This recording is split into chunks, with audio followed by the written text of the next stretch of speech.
प्रसंगों की ओर आरंभ की कथा से महात्मा की कथा जब आरंभ होती है तो सबसे पहले श्लोक में श्री कृष्णाय वयम नमः युगल सरकार को प्रणाम किया। द्वितीय श्लोक में भगवान श्री कृष्ण के जो कथा के कथयिता हैं सुखदेव जी महाराज को प्रणाम करते हुए तीसरा नंबर आता है कि कथा के लिए भूमि कौन सी। जिस जगह पे कथा हुई उस जगह हम और आप सब लोग अपने मन को लेके चले। सब भूमि अलग अलग कार्यों के लिए ना प्रसिद्ध है। किसी भूमि में आपका अन्न गेहूं बहुत अच्छा होता है तो किसी में धान अच्छी होती है। तो भक्ति के लिए उपजाऊ भूमि क्या है? नैमिषारण्य की पावन धरा पे 88,000 ऋषियों के द्वारा सूत जी महाराज का सम्मान करना और जिनके द्वारा सम्मान किया जा रहा है सूत जी का, उन महात्माओं की आयु 1,000 वर्ष से भी अधिक। और जिन सूत जी का सम्मान होना है वो कितने वर्ष के हैं? 16 वर्ष। तो जब महात्मा लोग सम्मान करने लगे ना तो सूत जी को संकोच हुआ, आप लोग मेरा इस तरह सम्मान करो, हम तो बहुत छोटे से हैं आपसे। 88,000 ऋषियों ने सूत जी से कहा कि महाराज आप आयु में छोटे, पर आयु का छोटा छोटा नहीं कहा जाता। कोई आयु में बड़ा होता है, कोई बल में बड़ा होता है, कोई धन में बड़ा होता है, पर हम क्या इनको बड़ा कहें? बोले आप अज्ञान को दूर करने में ना करोड़ों सूर्य के समान तेजस्वी हैं, इसलिए हम सब लोग आपके अंदर भरे हुए ज्ञान को प्रणाम करें, उसका सम्मान करें। धन वृद्धा बल वृद्धा आयु वृद्धा तथैव च ते सर्वेपि ज्ञान वृद्धा किंकरा शिष्य किंकरा। कोई आयु में बड़ा है, कोई बल में, कोई धन में, लेकिन वो बड़ा नहीं।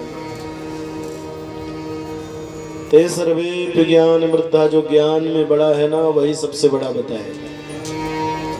तो कहा महाराज आप अज्ञान को दूर करने में एक सूर्य के समान नहीं, करोड़ों सूर्य के समान आप तेजस्वी हैं, इसलिए हम लोग आपका सम्मान करते।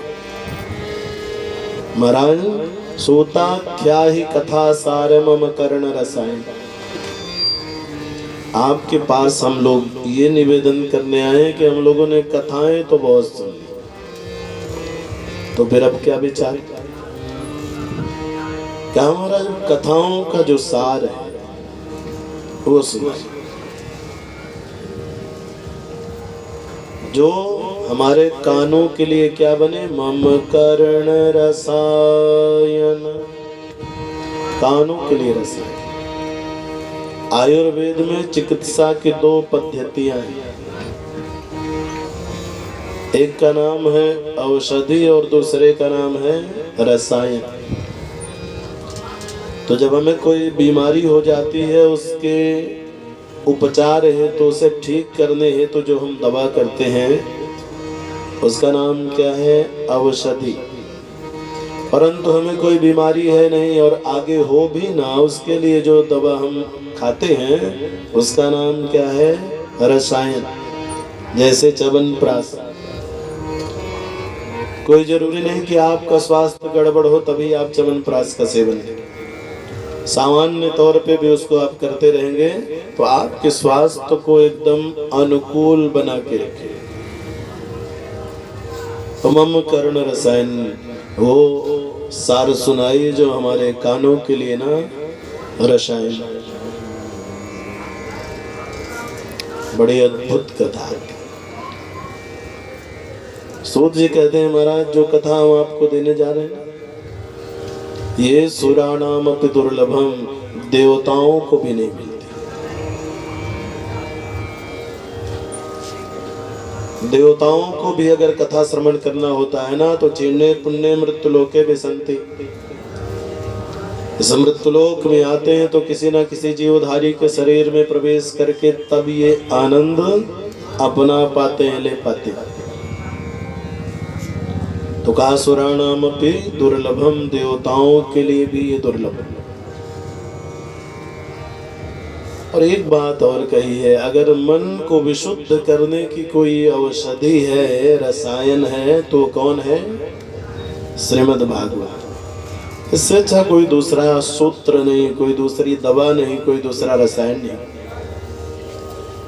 कि हम मन को विशुद्ध कर पाए। एतस्मात् परम किंचिद मनः शुद्धयेन विद्यते, जन्मांतरे भवेत पुण्यम,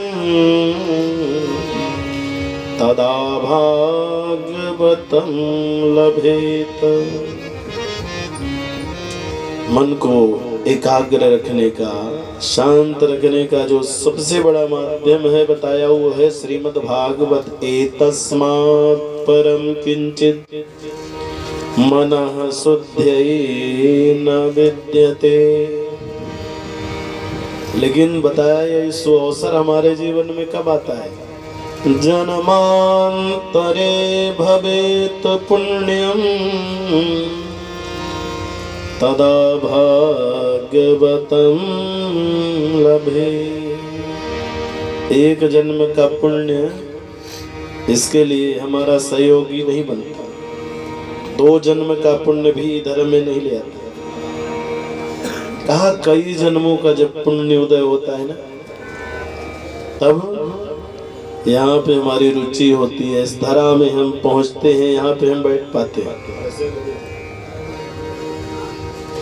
उससे पहले हमारे जीवन में ये सौभाग्य नहीं प्राप्त।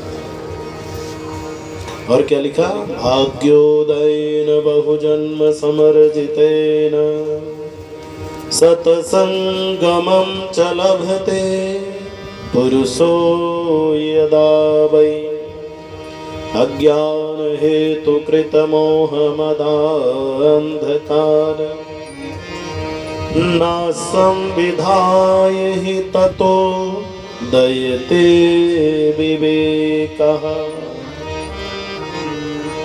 भाग्योदयेन बहुजन्म समर्जिते, बहुत जन्मों का अर्जित पुण्य हमें किधर मोड़ता है? कथा की ओर मोड़ता है, सेवा की ओर मोड़ता है, सत्कार की ओर मोड़ता है, परोपकार की ओर मोड़ता है। हमारा शास्त्र कहता है सत्कर्म भले कम करें लेकिन दुष्कर्म से बचें। मत करें सत्कर्म कोई बात नहीं, लेकिन दुष्कर्म से बचना चाहिए। हमारे द्वारा कोई दुष्कर्म न हो जाए, और खास तौर से तीर्थ में लिखा है अन्य क्षेत्रे कृतं पापम तीर्थ क्षेत्रे विनश्यति। और कहीं एक बार हमसे पाप हो गया तो हम जब तीर्थ पहुंचते हैं तो तीर्थ में वो भस्म हो जाता है, मिट जाता है, बह जाता है। लेकिन तीर्थ में हमारे द्वारा जो पाप किया जाता है ना, वो कभी मिटता नहीं, वज्रलेप हो जाता है। जैसे तीर्थ में किया हुआ पुण्य कभी मिटता नहीं है, वो हमेशा आपका साथ देगा। उसी तरह तीर्थ में किया हुआ पाप भी मिटता नहीं है, उसकी सजा हमेशा मिलती रहती है। तो प्रयास करना चाहिए। तीर्थ में पहुंचिए ना, कोशिश करिए, डर के चलिए कि हमसे कोई अपराध होने ना पाए, क्योंकि ये वो जगह है कि किसी तरह कटता नहीं। जैसे कच्चा रजिस्टर होता है, एक पक्का होता है। कच्चे वाला तो रबड़ से मिटा दिया जाता है, लेकिन पक्के में अगर चढ़ गया तो फिर कोई ताकत नहीं है कि उसको मिटा सके। ठीक इसी तरह तीर्थ में कम रहें, लेकिन सावधानी से रहें। सत्कर्म कम हो चलेगा, दुष्कर्म से बचेगा। अगर वो होने पाया तो वज्रलेप हो जाएगा, सब किनारे चले।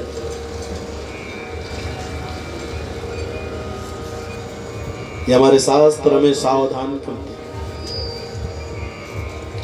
तो कहा तस्मात् परम किंचित मनः शुद्धेन विद्यते। क्या महाराज, ये श्रीमद् भागवत क्या है? कथाओं का सार है।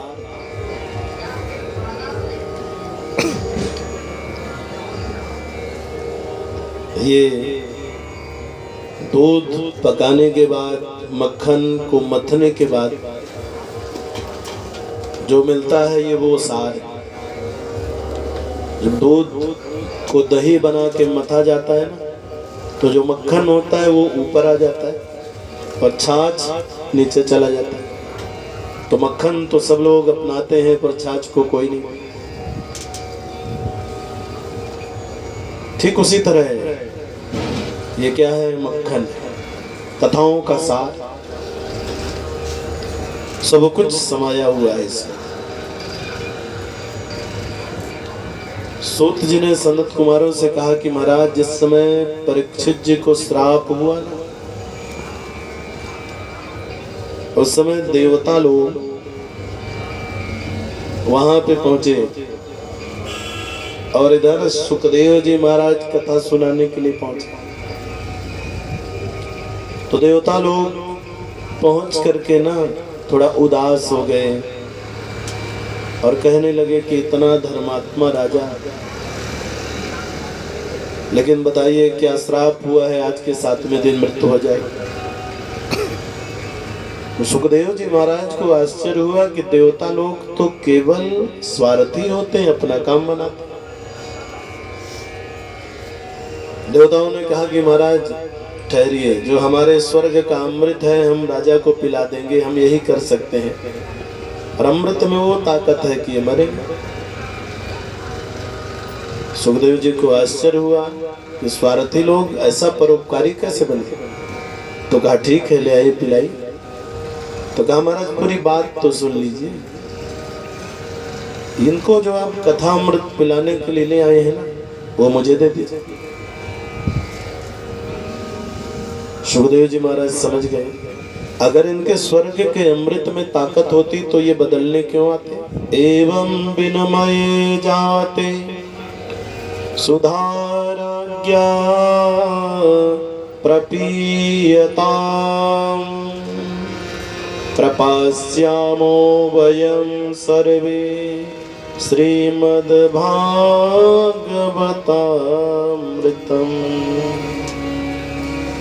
अगर इनके स्वर्ग के अमृत में ताकत ज्यादा होती तो ये विनिमय करने क्यों आते, बदलने क्यों आते। तो सुखदेव जी महाराज ने देवताओं को मना कर दिया।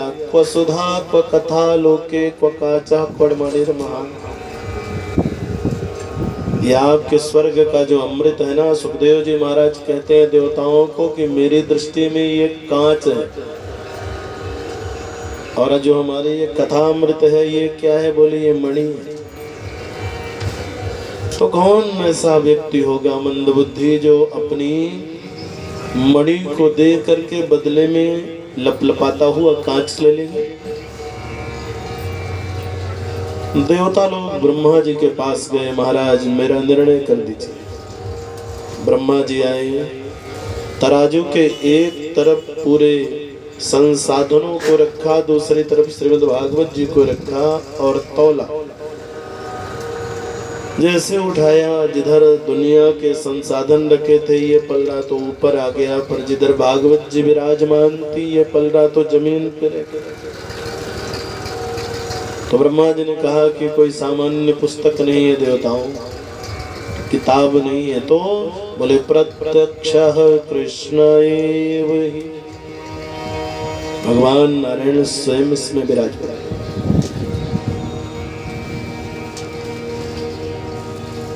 तो देवता लोग अपना काम बनाने के लिए आए। अद्भुत प्रसंग आता है कि एक बार नारद जी महाराज ना भ्रमण करते हुए आ रहे थे। नारद जी हर जगह भ्रमण करते हुए आया करते हैं, लेकिन एक बार जब आए, जहाँ एक बार शब्द आता है वो कुछ विशेष होता है। तो नारद जी महाराज जिस रास्ते से निकल रहे थे ना, आज के पहले इन्हीं रास्तों में नारद जी के आने की सूचना मिल जाए ना तो लोग पुष्प डाल दिया करते थे, आरतियां लेकर के खड़े होते थे, साष्टांग प्रणाम करते थे। लेकिन आज जब नारद जी महाराज आए तो पुष्प डालना तो दूर की बात है, आरती करना भी दूर की बात है। कोई मुंह से राम राम भी नहीं बोल रहा है, प्रणाम करने की, दंडवत करने की बात जान। नारद जी ने सोचा क्या, तो नारद जी अशांत हो गए और शांति की खोज करने के लिए चले। समस्त तीर्थों में गए पर कहीं शांति नहीं मिली। तो श्रीधाम वृंदावन की ओर चले जा रहे थे। तो श्रीधाम वृंदावन के समीप पहुंचे ना तो एक आवाज आती है, भो भो साधु क्षणं तिष्ठ।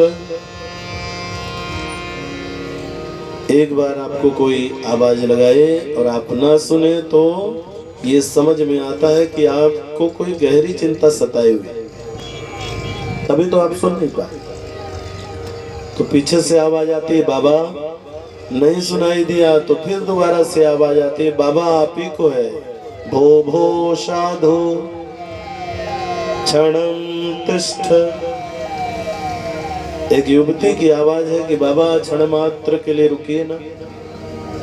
कभी भी संतों से अगर मिलने की बात आती है तो क्षण का ही प्रयोग होता है, क्योंकि संतों का जो क्षण है वो बड़ा कीमती। अन्न का कण और संत का क्षण, ये दोनों अपने आप में बड़े कीमती। लेकिन दुर्भाग्य आज का समय ऐसा है कि दोनों अपमानित हो। नारद जी महाराज खड़े हो गए। मच्चिंतामपि नाशय। बाबा ठहरिए, मेरी दृष्टि में आप संत लग रहे हैं और संत का काम है बिगड़े को बनाना। हम किसी भी देश में संत हो सकते हैं, किसी भी देश में संत हो सकते हैं और साधु के वेश में या साधु भी हो सकते हैं। तब नारद जी ने बड़े प्रेम से परिचय पूछा, काशित्वम देवी आप हैं कौन? उस युवती ने अपना परिचय बताया, अहम भक्तिरिति ख्याता। बाबा जी मेरा नाम ना भक्ति। तो नारद जी ने कहा, आपके बगल में जो पुरुष सोए हैं ये कौन? भक्ति जी ने कहा, बाबा ये मेरे दोनों बेटे हैं, एक का नाम ज्ञान है और दूसरे का नाम वैराग्य। अहम भक्तिरिति ख्याता इमौ मे तनयो मतौ ज्ञान वैराग्य नामानो काल योगेन जर्जरो। नारद जी महाराज को आश्चर्य हुआ। क्यों आश्चर्य हुआ? स्वयं तो 16 साल के हैं और जिन्हें अपना बेटा बताती है ये 80 साल का। एक बार माँ 80 वर्ष की हो, बेटा 16 साल का हो तो कोई आश्चर्य नहीं, लेकिन माँ 16 की हो और बेटा 80 वर्ष का हो तो आश्चर्य तो सबको हो जाए। नारद जी महाराज को आश्चर्य, लेकिन भक्ति जी ने कहा, काल योगेन जर्जरो। बाबा ये समय की गति, समय समय की बात हुआ करती है। किसी साधक ने लिखा है, समय समय पर होत है समय समय की बात। किसी समय का दिन बड़ा तो किसी समय की रात। समय समय पर होत है समय समय की बात। राम जन्म का दिन बड़ा, कृष्ण जन्म की रात। समय भी अपने आप में बड़ा बहुमूल्य। नारद जी ने भक्ति से पूछा ये सब हुआ कैसे? कहा महाराज मैं बड़ी दुखी हूँ। नारद जी ने कहा सब कुछ बताइए। और ये नारायण का दास आपको आश्वासन दिलाता है कि आपके पुत्र ज्ञान और वैराग्य के बुढ़ापे को दूर नहीं किया ना, तो आज से हरिदास नहीं कहूँगा। भक्ति जी ने अपना परिचय बताया। उत्पन्ना द्रविणे साहम वृद्धिम कर्नाटके गता क्वचिद महाराष्ट्रे गुर्जरे जीर्णता गता। बाबा जी मेरा जन्म कहाँ हुआ? दक्षिण भारत। और मैं बड़ी कहाँ हुई? वृद्धिम कर्नाटके गता। कर्नाटक में आई ना तो बड़ी। महाराष्ट्र में कहीं कहीं तो मेरा बड़ा अद्भुत सम्मान हुआ। पर मैं जब गुजरात पहुंची ना तो बूढ़ी हो गई। तो ये हमारे दोनों पुत्र ज्ञान और वैराग्य युवावस्था के दोनों ने क्या किया, मुझे अपने कंधे में लिया और लेकर श्रीधाम वृंदावन की ओर चल दिया। तो बाबा अद्भुत करिश्मा तो मेरे साथ तब होता है जब मैं पहुंचती हूँ वृंदावन की सीमा में। तो क्या हुआ, जैसे ब्रिज की सीमा में आती हूँ वैसे मैं तो युवा हो जाती हूँ, लेकिन दोनों ये मेरे बेटे ना बूढ़े हो गए। अब बाबा आप ही बताइए, एक माँ के सामने उसकी संतान बूढ़ी हो जाए, बीमार हो जाए तो उस माँ की क्या स्थिति? नारद जी महाराज ने आश्वासन दिया कि भक्ति जी का बढ़ाई। और भक्ति ना बड़ी चालाक। भक्ति ने सोचा वृंदावन में मेरी तो चल ही रही, मेरे दोनों बेटे ज्ञान और वैराग्य का प्रचार प्रसार और हो जाता तो अच्छा होता। पर ये वृंदावन है, यहाँ भक्ति में तो सब डूबना चाहता है, लेकिन ना कोई ज्ञानी बनना चाहता है और ना वैराग्य लेना चाहता है। एक बार किसी ने कहा कि आप लोग बैकुंठ जाइए, तो ब्रजवासियों ने कहा बैकुंठ में क्या मिलने वाला है वो बताइए। सुने हैं कि ना वहां भूख लगती है ना प्यास लगती है। एक शर्त पे बैकुंठ जाने के लिए तैयार हो सकता हूँ कि वहां पे ये मोहन की जो मुरली की धुनी है ये हमारे कानों को आनंदित करती रहे। माँ यमुना की ये अविरल कलकल निनाद करती हुई जो अमृतमय धारा है, इस धारा से जो राधा राम का स्वर गूंजता है ये मुझे सुनाई दे।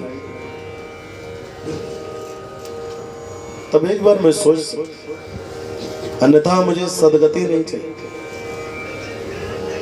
मेरे द्वारा किए हुए ऐसे कर्म कि मुझे मानव का तन न मिले तो भी चलेगा। हम तो भगवान से प्रार्थना करते हैं कि अगर मानव का तन न दे पाए प्रभु, पशु भी बनाए ना तो ब्रज का ही बनाए। चरो नित नंद की धेनु मझार, वो भी नहीं कर सकते हैं तो पक्षी बना दीजिए। लेकिन कहाँ का, वही यमुना के किनारे जहाँ कदम्ब के वृक्ष पर बैठ करके कन्हैया ने बांसुरी बजाई। मिलकूल कलिंद कदम्ब की डार,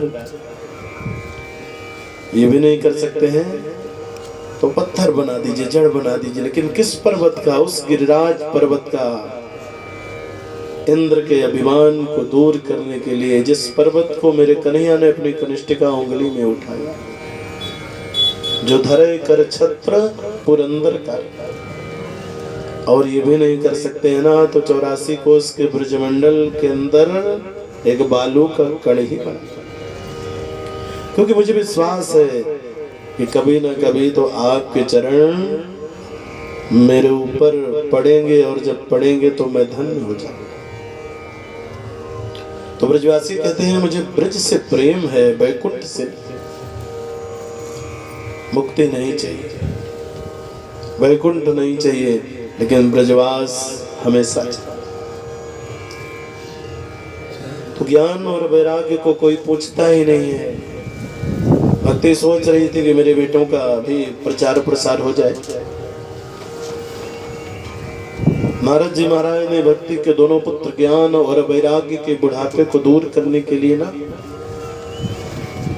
दवाओं का सेवन कराना आरंभ किया। वेद वेदांत घोष गीता पाठई मुहुर्मुहुः। वेद सुनाया, वेदांत सुनाया और भगवत गीता को एक बार नहीं बार बार न जाने कितने बार सुनाया होगा, पर सफल नहीं।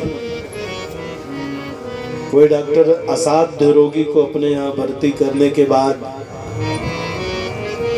परिश्रम करने के बाद, दवाओं को करने के बाद, ऑपरेशन को करने के बाद अगर सफल हो जाता है ना तो उसका सब कुछ अच्छा हो जाता है, डॉक्टर को प्रसन्नता होती है।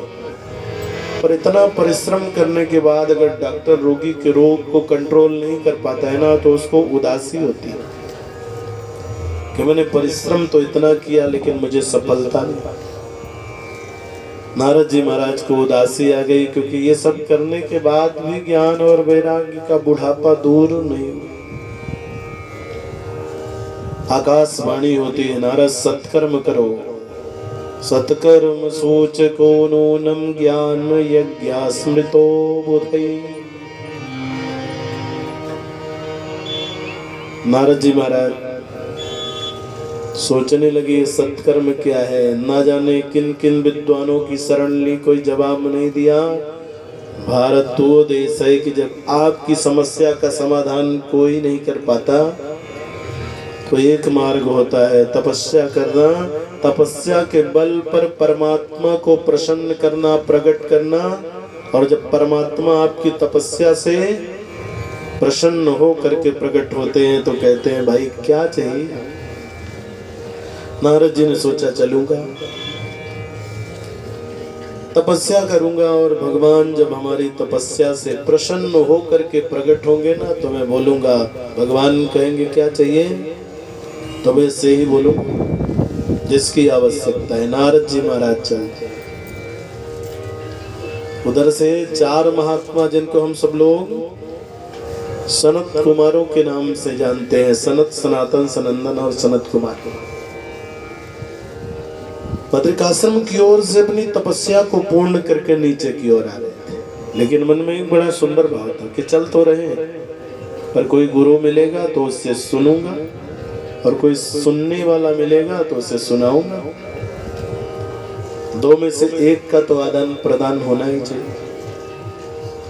और इधर नारद जी महाराज देखिए, जब कोई चिंता होती है ना तो भजन में भी मन उतना नहीं लगता। आज नारद जी महाराज भजन करते जा तो रहे हैं लेकिन मन में वो प्रसन्नता नहीं हुआ करता नहीं है जो अन्य दिन में रहा करती है। नारद जी महाराज बड़े प्रेम से आगे की ओर बढ़ते हैं। श्रीमन नारायण नारायण नारायण, श्रीमन नारायण नारायण नारायण।